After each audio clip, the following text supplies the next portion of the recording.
Une petite fille poursuivie par ses démons. L'enfant et les sortilèges, un conte fantaisiste original.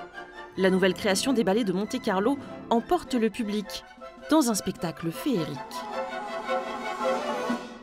On a voyagé à travers les différents décors, puis l'imaginaire de la petite fille. Vraiment. Les costumes, c'était vraiment très beau. Tout était parfait, c'était pas les sortilèges, c'était les enchâtements, ou les merveilles.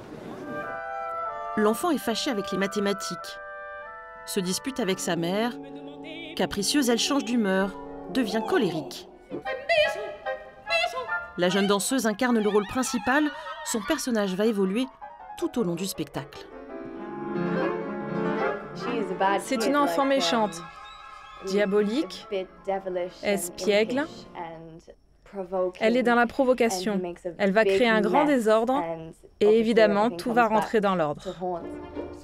De sa tête sortent une vingtaine de tableaux, à chaque fois un univers et un bestiaire différents.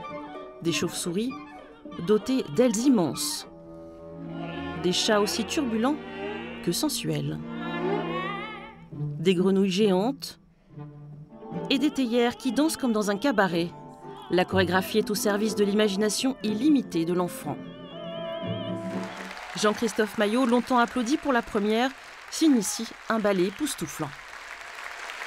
Ce qui compte surtout, c'est la fantaisie de l'enfant face au monde de l'adulte. Comment un enfant regarde le monde des adultes et comment parfois on peut avoir peur, peut-être de grandir. Une production musicale ambitieuse. Les chœurs d'enfants chantent à côté des danseurs. Ceux de l'opéra sur les balcons apportent toute leur puissance vocale. À l'avant-scène, de jeunes solistes font partie de la nouvelle académie de jeunes chanteurs, créée pour cette occasion.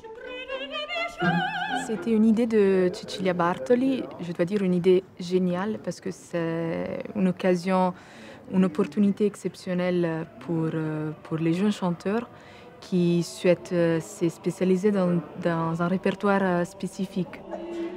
Chaque artiste, par la voix, par le geste, recherche l'accord parfait pour réussir un petit miracle, que l'enfant terrible devienne sage et rejoigne enfin le pays des rêves.